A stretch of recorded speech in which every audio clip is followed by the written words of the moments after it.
അടുത്ത ഗാനം ആലപിക്കുന്നതിന് വേണ്ടി വേദിയിലേക്ക് സ്നേഹത്തോടെ സ്വാഗതം ചെയ്യുന്നു ശ്രീ ഉണ്ണിമേനോൻ, ഒപ്പം രാജലക്ഷ്മി.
മനസ്സിൽ ഓരായിരം കഥകൾ പൂക്കും പൂമുഖങ്ങളിൽ, ഒരു പിടി മനസ്സിൽ ഓരായിരം കഥകൾ പൂക്കും പൂമുഖങ്ങളിൽ.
ചിത്ര ചേച്ചിയെ ആദരിക്കാൻ എത്തുന്നത് മലയാളികൾക്ക് വളരെ പ്രിയപ്പെട്ട മറ്റൊരു ഗായികയാണ്.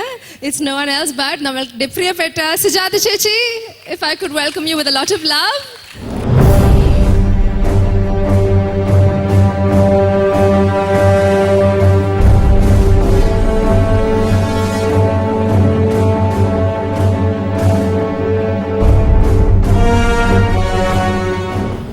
കേരളത്തിൻ്റെ വാനമ്പാടി, നമ്മളെല്ലാവരും സ്നേഹിക്കുന്ന ആരാധിക്കുന്ന എൻ്റെ പ്രിയ സുഹൃത്ത് ചിത്രയുടെ ഈ 30-ാം വർഷം ആഘോഷിക്കുന്ന ഈ വേളയിൽ ആദ്യം എനിക്ക് പറയാനുള്ള ബിഗ് കൺഗ്രാറ്റ്സ്. ഇതിൻ്റെ പിന്നിൽ നമ്മൾക്ക് ഇതൊരു ഗ്ലാമറസ് പ്രൊഫഷനായിട്ടാണ് വെളിയിൽ നിന്ന് കാണുമ്പോൾ നമ്മുടെ മനസ്സിലുള്ളത്. പക്ഷേ ഇതിൻ്റെ പിന്നിൽ എത്രത്തോളം കഠിനാധ്വാനം, ഫോക്കസ്, ഡെഡിക്കേഷൻ എല്ലാം ഉണ്ടെന്ന് നമുക്ക് എല്ലാവർക്കും അറിയാം. ഓഫ് കോഴ്സ് ചിത്ര അതിൻ്റെ ഒരു പേഴ്സോണിഫിക്കേഷനാണ്. ഇത്രയും ചിത്ര എനിക്ക് എൻ്റെ ഓർമ്മ ശരിയാണെങ്കിൽ ഞാൻ ആദ്യം കാണുന്നത് ARL രാധാകൃഷ്ണൻ ചേട്ടൻ, ഞാൻ പാടാൻ പോകണം, അന്ന് ഞാൻ ബേബി സുജാതയായിട്ട് പാടി നടക്കുന്ന സമയമാണ്. അപ്പോൾ രാധാകൃഷ്ണൻ ചേട്ടൻ പറഞ്ഞു, മോളെ ഞങ്ങളുടെ ഇവിടുത്തെ ഒരു പാട്ടുകാരിയുണ്ട്, ഒന്ന് പരിചയപ്പെടണം. ഒരു കൊച്ച് നല്ല വെളുത്ത് മെലിഞ്ഞ് വന്ന് പാടി തന്നു. ഓ ഗാഡ്, ഇപ്പം പാടുന്ന പെർഫെക്ഷനിൽ അപ്പോഴും പാടി. ആൻഡ് അത് രക്തത്തിൽ അലിഞ്ഞു ചേർന്ന സംഗീതമാണ്. ആൻഡ് ഓഫ് കോഴ്സ് ഒരുപാട് ഈശ്വരാനുഗ്രഹമുള്ള കുട്ടിയാണ്. ആൻഡ് വേറെന്താ ചിത്രയെ പറ്റി പറയാൻ, കൂടുതലൊന്നും പറയാനില്ല. എല്ലാ ഭാവുകങ്ങളും ഇനിയും ദീർഘായുസ്സും ആരോഗ്യവും എല്ലാം ഈശ്വരൻ ഇനിയും കൊടുക്കട്ടെ. ഇനി ഒരുപാട് വർഷം പാടട്ടെ. വോയിസൊക്കെ നല്ല ഹെൽത്തി ആയിട്ട് ഇനിയും ബ്യൂട്ടിഫുൾ ആവട്ടെ, യങ് ആവട്ടെ. ആൻഡ് ഇപ്പം ഞാൻ തന്ന ബൊക്കെ ആക്ച്വലി വാണി ജയറാം മാഡം എൻ്റെ അടുത്ത് തരാൻ പറഞ്ഞാണ്. പ്രത്യേകിച്ച് ചിത്രയ്ക്ക് മാമിൻ്റെ ബ്ലെസ്സിങ്സ് ഉണ്ട്, പ്രത്യേകിച്ച് തരാൻ പറഞ്ഞു. അപ്പോൾ and wish you all piece and happiness in life. God bless you.